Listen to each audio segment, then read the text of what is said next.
There are moments in life when everything changes in a single heartbeat, when the smell of smoke becomes the scent of losing everything, when a woman stands before the smoldering ruins of her past and realizes that some losses cannot be measured in dollars or possessions, but only in the emptiness that fills your chest. This is the story of how one terrible day broke a woman down to her smallest self, and how a stranger with weathered hands and true words became the reason she found her way back to living. It is a story about the kind of grief that teaches us what matters, and the kind of love that asks nothing but shows up anyway. Sarah Mitchell had always believed that hard work was the answer to every problem. Her hands knew this truth better than her heart ever could. They were rough, calloused hands that had learned to build things from nothing. Hands that had never asked for help from anyone. She was 34 years old, though her face sometimes looked older because of how many hours she spent under the sun, managing the supply wagon that traveled between the remote settlements on the frontier.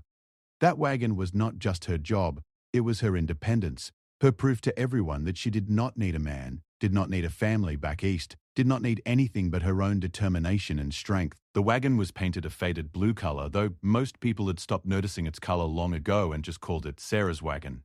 It carried fabric and tools, medicine and flour, coffee and salt.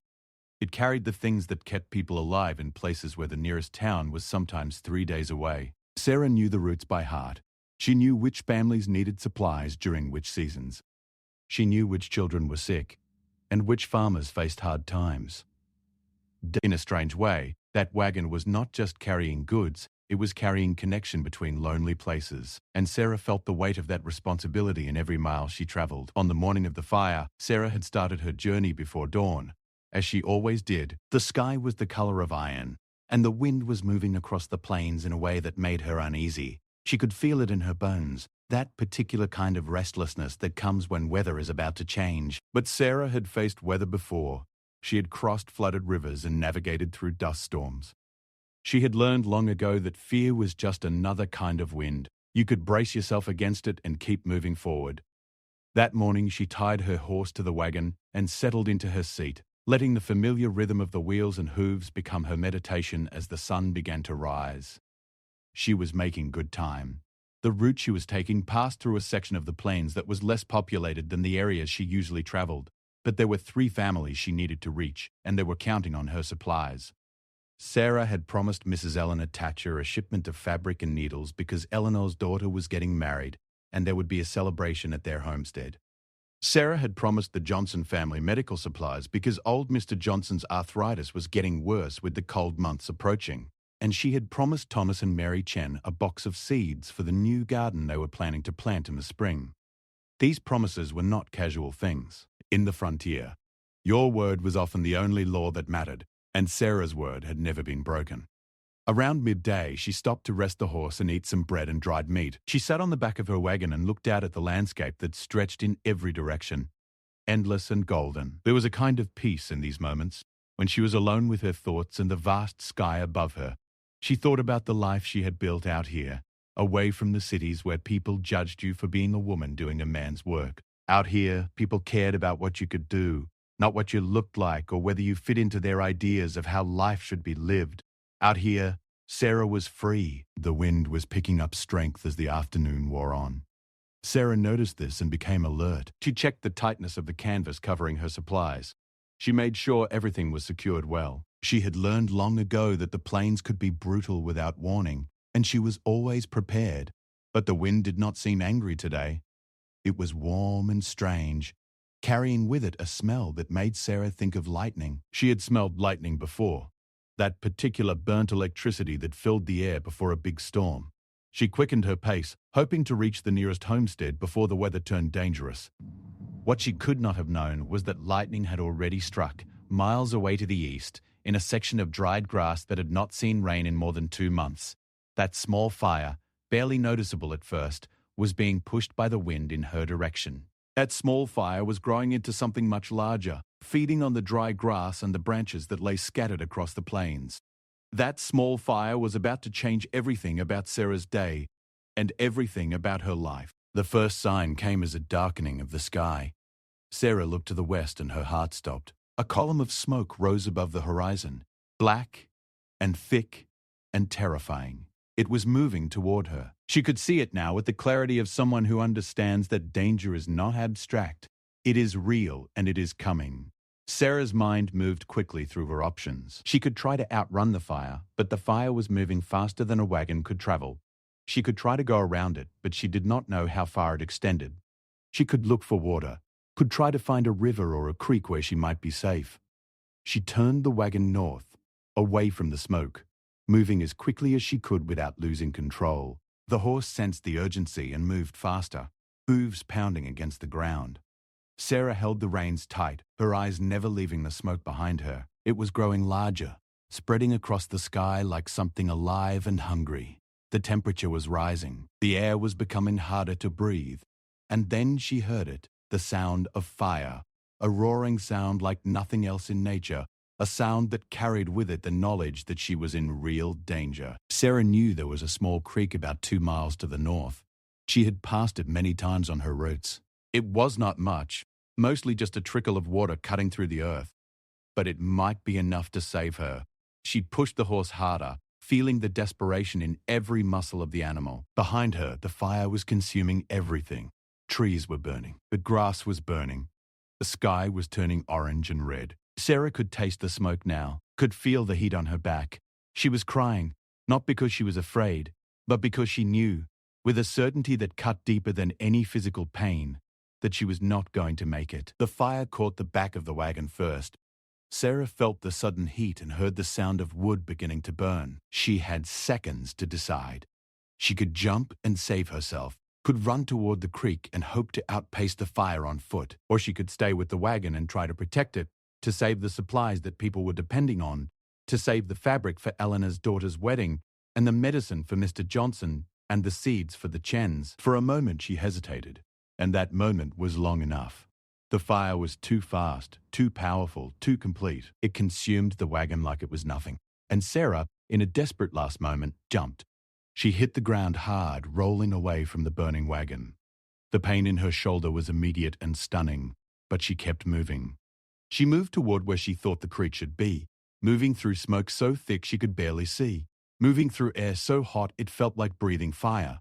Behind her, the wagon that had been her home and her independence was burning into nothing. The supplies were burning. All of it was burning. And Sarah was running, stumbling, falling, pushing herself up and running again, because running was all that was left to do. The water, when she finally found it, was cold enough to shock her system. She threw herself into the creek, submerging her body to protect herself from the heat and the flames. The water was shallow, barely up to her chest, but it was enough. She stayed there, gasping for air, watching her wagon burn completely. She stayed there as the fire moved past her, as the worst of it traveled on to consume more of the plains. She stayed there until the sun was setting and the fire was burning itself out, unable to find more fuel.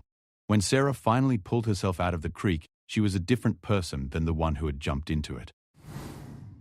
Her clothes were soaked and burned in places. The skin on her hands and arms was red and blistered from the heat. Her left shoulder screamed with pain every time she moved it. But worse than any of that was the crushing weight of loss that sat on her chest, making it hard to breathe even though the smoke was clearing.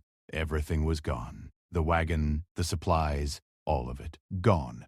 And with it went her independence, her ability to do her job, her way of life. She sank down on the bank of the creek and cried in a way she had not cried since she was a child.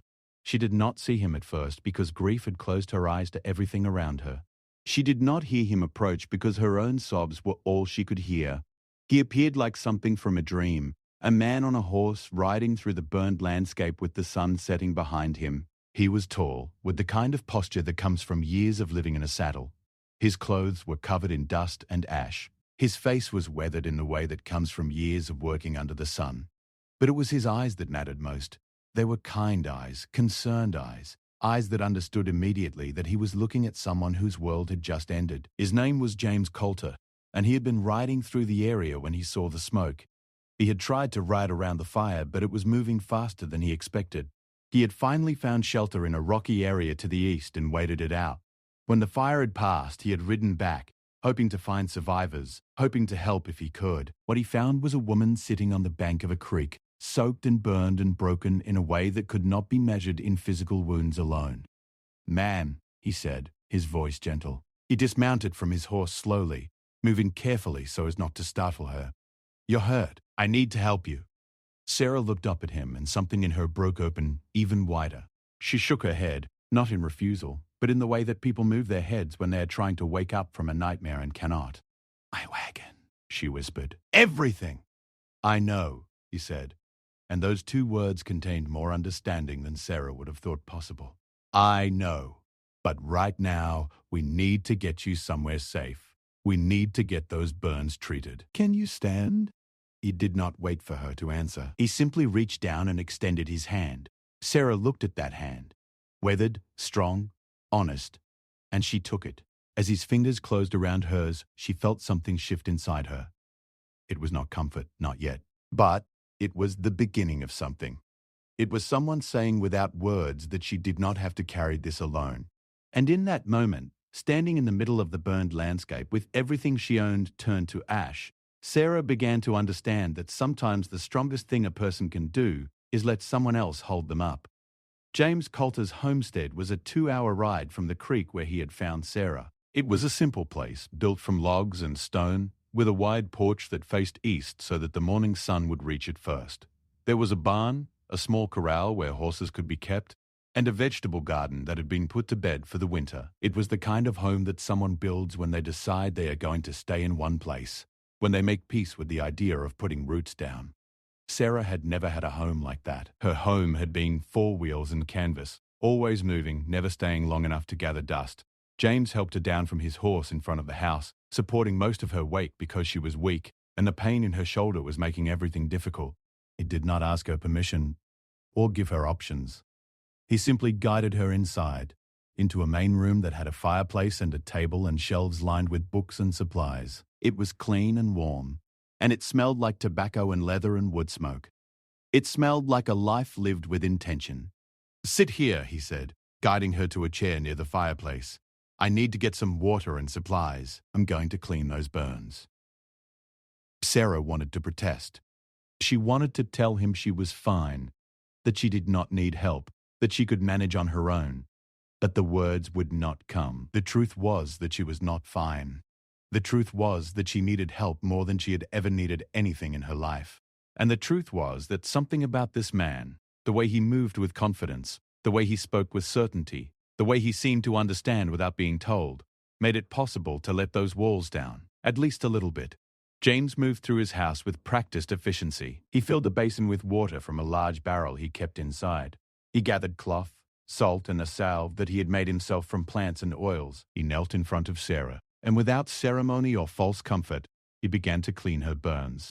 It hurt. Each touch sent waves of pain through her, and she had to bite her lip to keep from crying out. But she did not pull away. She sat there and let him work, let him tend to her wounds as if she were something precious, something worth the effort. "How long have you been running the wagon?" he asked, his hands careful and practiced as he cleaned the burns on her arms. 10 years, Sarah said. Her voice was hoarse from breathing smoke. "Maybe more. I stopped counting." "That's a long time to carry that responsibility alone," James said. He was not looking at her face as he spoke. He was concentrating on his work, on making sure he cleaned each burn thoroughly.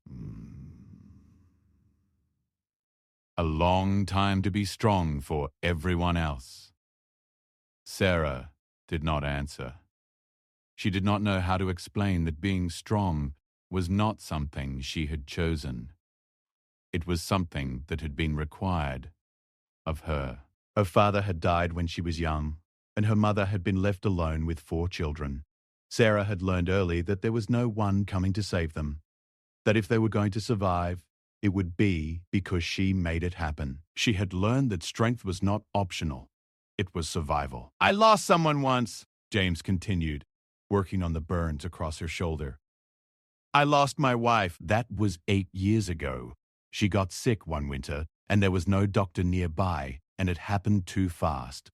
One day she was here, and the next day she was gone." She had not expected him to offer up his own pain like this, freely and without asking for anything in return. "I think I went a little crazy for a while after that," he said. I worked myself almost to death trying to stay busy, trying not to think about the fact that she was not coming back. I would wake up in the morning and for just a second, I would forget she was gone. Then, it would hit me all over again, like she was dying for the first time. That happened every single day for almost 2 years. What changed? Sarah asked. James finished cleaning the burns and began applying the salve. His touch was gentle, and the salve was cool against her skin, bringing relief. Nothing changed, he said. That's what I finally understood. Nothing changed the fact that she was gone. Nothing changed the fact that I missed her. But I realized that carrying that grief alone was not honoring her memory. It was just making myself suffer for no reason. I realized that the people who love us do not want us to fall apart when they are gone. They want us to keep living. They want us to find ways to be happy again, even if it is different kind of happy than before. He wrapped clean cloth around her burns, securing them gently. There, he said, that will help with the pain and prevent infection. You need to keep these clean and change the bandages every day. Sarah looked down at her wrapped hands and arms. It was strange to see herself tended to like this. It was strange to be treated like someone who mattered, like someone whose healing was worth the time and effort. You can stay here as long as you need to, James said, standing up. I have a spare room. It's not fancy, but it is clean and warm. I will make some food. You need to eat something. Over the next 3 days, Sarah existed in a strange in-between space. The physical pain from her burns was significant, but it was manageable. The emotional pain was something else entirely. It was a weight that pressed on her chest from the moment she woke up until she finally fell asleep at night. During the day, she moved through the house like a ghost, unable to settle, unable to find any position that felt comfortable, unable to stop thinking about everything she had lost. James did not try to force her to talk. He did not try to convince her that things would get better. He simply made sure she ate, made sure her wounds were tended to, made sure she was never completely alone, but also never forced into conversation. He left her space to grieve, and somehow, that space was more healing than any words could have been. On the 4th day, Sarah began to see the world a little differently. The pain was still there, but it was not consuming every part of her. She found herself in the kitchen with James, watching him prepare food. Without thinking about it, she began to help. She chopped vegetables. She stirred the pot. She did the things that hands do when they are healing and finding their way back to usefulness. Tell me about your family, James said as they worked. Sarah thought about this. She thought about her mother who had passed away 5 years ago.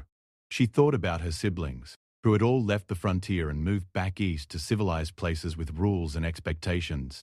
She thought about how alone she had felt when her mother died, how she had thrown herself into the wagon work even harder, trying to fill the emptiness with constant motion. They are gone, she said finally. My mother passed, and my siblings, they did not understand this life. They wanted me to sell the wagon and move back east. They wanted me to find a husband and settle down like a normal woman. When I refused, they stopped writing. That must have been lonely, James said. I did not mind, Sarah said. But even as the words came out, she knew they were not true. I had the wagon. I had my work. I did not need anyone else. Everyone needs someone else, James said quietly. That is just part of being human. We can pretend we do not, and we can be very convincing about it, but it is a lie we tell ourselves. The strongest people I know are the ones who understand that needing help is not weakness. They worked in silence for a while after that. The food came together, smelling rich and good. They ate together at the table, and for the first time since the fire, Sarah felt something that was almost like hunger. For the first time, she wanted to eat because eating was an act of living, not just a necessity. That evening, as the sun was setting, James took Sarah out to the porch. The burned landscape was still visible in the distance, still dark and scarred. But here, at his house, the world was healing. The sky was turning gold and purple. The air was cool and clean. There was a kind of peace to it. I have been thinking about your supplies, James said. The families you were supposed to deliver to, they are going to be looking for you. Sarah had not let herself think about this. She had not let herself think about Eleanor waiting for fabric, about Mr. Johnson waiting for medicine, about the Chens waiting for seeds. She had not let herself think about the people who were depending on her. I have some supplies, James continued. Not everything you were carrying, but some things. I could help you gather what I have. We could rebuild the wagon. It will not be the same, but we could make it work." Sarah looked at him, and she felt something shift inside her. He was not offering this out of pity. He was offering this out of respect. He was offering to help her rebuild, not because she could not do it alone, but because some things are too big to carry alone, and there was no shame in that. "Why?" she asked. "Why are you doing this?" "Because you matter," he said simply. "Because the people counting on you matter. Because sometimes the most important thing we can do is show someone that they are not alone. And because," he paused, looking at her in a way that made her heart beat faster, "because I think I would very much like to know you better, if you would let me." She did not know how to accept kindness. She did not know how to let someone else carry part of her burden. But she knew that she was tired of carrying it all alone. She knew that her way of being strong had left her empty. And she knew that the kind of strength that lets someone else help you, that allows you to be vulnerable and still keep moving forward, might be the truest strength of all. "I do not know how to do this," she said, and the admission felt like stepping off a cliff.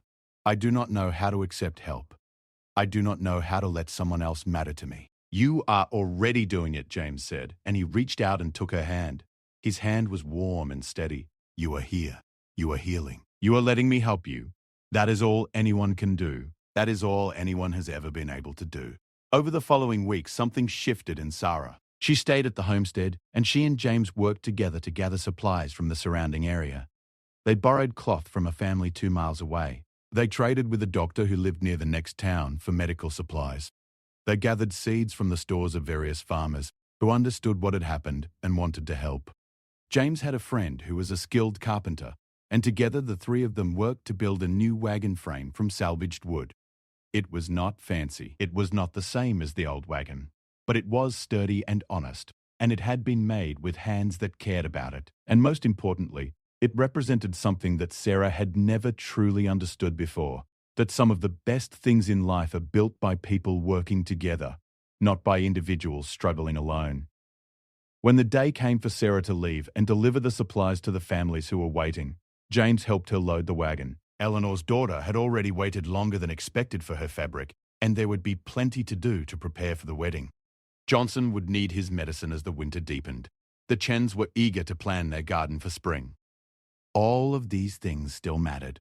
The world had not stopped turning just because Sarah's wagon had burned, but something inside Sarah had stopped and started again in a new way. As she sat on the seat of the new wagon, ready to drive away from James's homestead, she realized that she was not leaving him behind. She was taking something of him with her. The knowledge that strength does not mean carrying everything alone, and that the deepest kind of love is not dramatic or grand, but quiet and present, and absolutely true. "I will be back," she said, looking at him standing in front of the house, his hand raised in farewell. "I know," he said, "and I will be here. That is the promise I am making you. Whatever happens, wherever you go, you have a place here with me." And as Sarah drove the wagon away into the landscape that had once tried to destroy her, she understood that some losses cannot be prevented, but they do not have to define us. They do not have to be the end of the story. Sometimes, they are just the part where we learn what truly matters, and then we get to rebuild ourselves into something stronger, something more whole, something that knows both how to stand alone and how to stand with someone else. The supply route had not changed in the years that Sarah had been running it, but Sarah herself had changed in the months that followed the fire. She was still strong, still capable, still the woman who did her job with precision and care. But now there was something else in her, something that had not been there before. There was a kind of softness, not weakness, but an awareness that the world was bigger than just her own effort and determination. There was also a lightness, because for the first time in many years, she was not carrying everything alone. She made her first delivery to Eleanor Thatcher's homestead about 3 weeks after driving away from James's house. Eleanor was outside waiting, having heard from neighbors about the fire and what had happened. When she saw Sarah driving up in the new wagon, she ran toward her with tears streaming down her face, not tears of sadness, but tears of relief and joy. "We heard you lost everything," Eleanor said, embracing Sarah carefully, mindful of the still healing burns. "We heard the whole wagon burned, and we thought—" She stopped, unable to finish the thought. But here you are. And you brought the fabric. Sarah helped Eleanor unload the cloth, watching as her friend ran her hands over the material that would become her daughter's wedding dress. It was a simple, cream-colored cotton, not fancy or expensive, but it was exactly what Eleanor had wanted. As they stood together in the afternoon sunlight, Eleanor asked the question that everyone on the frontier eventually asks. Is there someone? Eleanor said carefully, someone special? The way you look different, the way you move different. That is not just time and healing.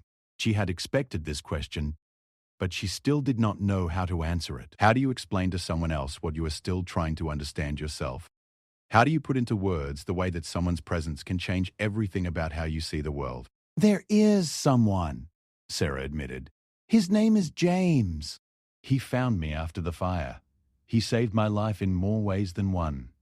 Eleanor smiled, the kind of smile that comes from someone who has been married for 20 years and understands the ways that love can appear in a person's life. Then you must bring him to the wedding. We are having it in 6 weeks. You must both come. It will be a celebration, and we would very much like to celebrate with both of you. As Sarah continued on her route delivering supplies to the Johnson family and the Chens, she received the same reactions. Everyone knew about the fire. Everyone had been worried. And everyone noticed that something had changed in Sarah, that she seemed lighter somehow, more present, more alive. The news about James traveled through the small communities like wildfire, faster than any actual fire could move. By the time Sarah had completed her route and returned to James's homestead, the entire frontier seemed to know that she had found someone. James was waiting for her when she arrived, standing on the porch with a smile on his face that made her heart jump in her chest. This was still new to her. This feeling of belonging to someone, this sense that there was a person who would be waiting for her, who wanted her to come back, who was happy to see her. How did the deliveries go? He asked, coming down to help her with the wagon. Everyone is fine, Sarah said, and everyone knows about you. Eleanor invited us to her daughter's wedding in 6 weeks. She was very insistent about both of us coming. James laughed, a warm sound that filled the evening air. The frontier has a way of spreading news faster than any newspaper. Are you comfortable with that? With people knowing about us? A year ago, she would have said no. A year ago, the idea of her private life being the subject of conversation in every homestead from here to the next town would have made her furious. But that was the old Sarah, the Sarah who thought that privacy was more important than connection. I am, she said, surprising herself with the truth of it. I want people to know. I want to stop hiding. Over the following weeks, Sarah split her time between her supply route and James's homestead. She would leave for a week or 10 days, delivering supplies to the families who depended on her. Then she would return, and James would be there waiting, and they would spend their time together building something that felt real and solid and true. He taught her about farming, about the cycles of seasons and soil. She taught him about the roots and the families and the stories that traveled from homestead to homestead. They learned each other the way that people do when they are patient and genuinely interested in who the other person is. There was also hardship during this time. There was the night when James's horse got badly injured, and they had to sit together through the darkness, not knowing if the animal would survive the night. There was the week when Sarah's burns became infected, and James had to ride to the next town to fetch the doctor. There was the day when a letter arrived from Sarah's sister back east, asking her to come home, to stop this foolish frontier life and return to civilization. These moments tested them, pushed them toward understanding whether they could really build something together, whether they could face the hard things without running away. Eleanor's daughter's wedding came on a Saturday in June, and the entire frontier seemed to gather for the celebration. There were families from every homestead within 50 miles, and there were people traveling from the nearest town to participate in the festivities. It was a reminder of how hungry people in isolated places are for community, for celebration, for the simple human connection that comes from gathering together. Sarah wore a dress that Eleanor had given her, made from leftover fabric from the wedding dress material. It was not fancy, but it fit well and made her feel beautiful in a way that she had not felt in years. Her burns had healed well, leaving only faint scars on her arms that she could see but that most people would not notice. James wore clean clothes and had his hair cut, and he stood beside her through the entire ceremony, with his hand never far from hers. At the reception, held under a large tent that had been erected in the Thatcher family's yard, Eleanor's father stood up to make a speech. He talked about his daughter and her new husband, about the joy of seeing young people choose love and commitment, but then he turned to Sarah. "There is another story I want to tell," he said, his voice carrying across the tent to get everyone's attention. "About 2 months ago, Sarah Mitchell lost everything in the fire that swept through the southern plains. She lost her livelihood, her independence, everything she had worked so hard to build. Many people thought that would be the end of her story, that she would be destroyed by that loss. But that is not what happened. Everyone was listening now, their eyes on Sarah as she felt her face growing hot with embarrassment and emotion. Instead of giving up, Sarah did something that took more courage than anything else she has ever done. She accepted help. She let someone love her. She learned to be vulnerable. And in doing so, she did not lose her strength. She added to it. She became stronger, not in spite of her vulnerability, but because of it. That is the real story, friends. That is the story of how losing everything taught someone how to gain what truly matters. So let us raise our glasses to Sarah Mitchell and James Coulter and to the lesson they have taught all of us, that sometimes the bravest thing we can do is let someone else be strong for us while we are healing. There was applause and cheers, and Sarah felt James squeeze her hand. She looked at him, and she saw in his face the same vulnerability she felt in her own heart. They were not pretending to be invulnerable. They were not pretending that loss had not happened or that pain was not real. They were simply choosing to face it together, and somehow that choice was enough. Later in the evening, Sarah and James danced together under the stars, the music from the fiddles carrying across the yard. Sarah had not danced since she was a young woman, before her father had died and she had had to become responsible for everyone else. It felt strange and wonderful and almost like flying to have someone guide her through the movements, to feel the safety of being held while moving through space. "I want to ask you something," James said as they danced, "and I want you to know that you can say no and nothing will change between us. You can say no and I will understand and I will still be here." Sarah's heart was beating faster now. She thought she knew what he was asking, but she waited for him to say the words. "I want you to marry me," he said. "I want to build a life with you. I want to wake up every day knowing that you are mine and that I am yours. I want to face the hard things with you by my side. I want to laugh with you and cry with you and grow old with you. Sarah, will you marry me?" Sarah did not answer immediately. She let herself feel the weight of the question, the significance of what he was asking. She thought about the woman she had been before the fire. Strong, independent, completely alone. She thought about the journey that fire had forced her on, the way it had broken her open and shown her that strength alone was not enough, that she needed connection and love and the willingness to be vulnerable. "Yes," she said, and her voice was clear and steady. "Yes, I will marry you, but I have one condition." "Anything," James said. "I want to keep running the supplies," Sarah said. "I know people depend on me, and I do not want to give that up. I do not want to lose that part of myself, but I want you to know that I am coming back. Every time I leave, I want you to know that I am coming back to you." "I know," James said, and he kissed her there under the stars, in front of all the people who had gathered to celebrate Eleanor's daughter, and also, it seemed, to celebrate this, the moment when a woman who had lost everything learned how to live again. The wedding between Sarah and James took place 3 months later, in early fall, when the leaves were turning gold and red. They did not have a big celebration like Eleanor's daughter had. Instead, they kept it small and simple. Eleanor came, and the Johnson family came, and the Chens came. James's friend, the carpenter, came to the small ceremony that took place outside of James's homestead, with the plains spreading out behind them and the sky above them vast and infinite and full of possibility. Sarah wore a dress made from fabric she had delivered years ago, fabric she had kept for a special occasion without knowing when that occasion would come.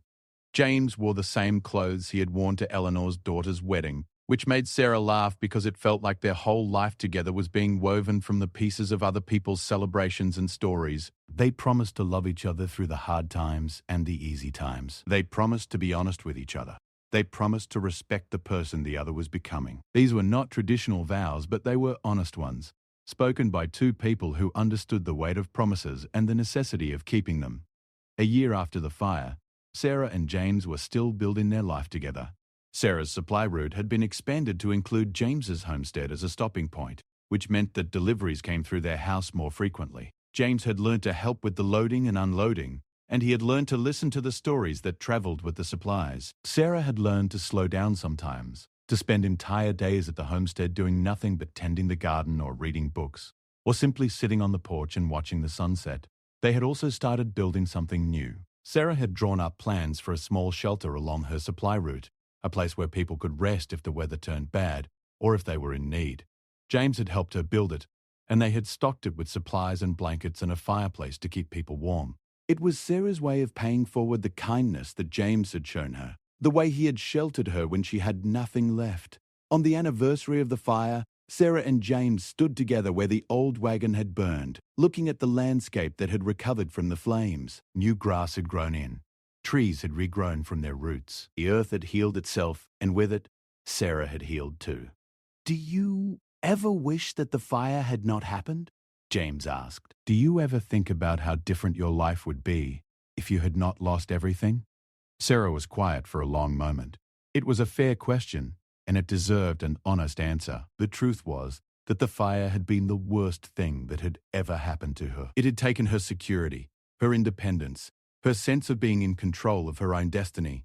It had broken her down to her smallest self and forced her to rebuild from nothing. But it had also brought her James. It had shown her that strength did not mean carrying everything alone. It had taught her that vulnerability was not weakness. It had shown her that sometimes the most important things in life cannot be owned or controlled. They can only be received and cherished and held lightly, because holding too tight is a way of losing them. "No," she said finally. "I would not wish it away. The fire was terrible, and I would not want to experience it again. But I would not give up what came after it. I would not give up knowing you. I would not give up learning to let someone love me. So no, I would not take it back." James put his arm around her, and they stood together in the place where everything had burned. And in standing there, they understood that loss and love are often intertwined, that sometimes we have to lose everything to understand what truly matters, and that the people we share our lives with are infinitely more valuable than anything we could ever own. Sarah still runs her supply route. She still delivers fabric to Eleanor, still brings medicine to Mr. Johnson, still carries seeds to the Chens. But now she has a place to return to, a person who is waiting for her, arms that are ready to hold her when she comes home. And that, she has learned, is the greatest treasure that anyone can have. Not independence alone, but independence balanced with connection, strength softened by vulnerability, and a love that does not ask you to stop being yourself, but rather asks you to be fully yourself with someone else by your side. The burned wagon is gone, turned to ash and smoke and memory. But from its destruction came something more valuable than any wagon could ever be. Came a partnership, a home, a future that was built on the foundation of true connection and the understanding that the strongest people we know are not those who never need help, but those who are brave enough to ask for it, who are vulnerable enough to accept it, and who are wise enough to understand that this acceptance makes them stronger, not weaker. And in the frontier communities that Sarah still travels through, the story is told and retold. The story of the woman who lost everything in the fire and found something better. The story of how a cowboy's arms and the words, "I'm here," became a shelter for someone who had forgotten how to rest. It is a story about loss and about love, about the long journey from alone to together, and about how sometimes the worst day of your life can be the beginning of the best life you could ever imagine.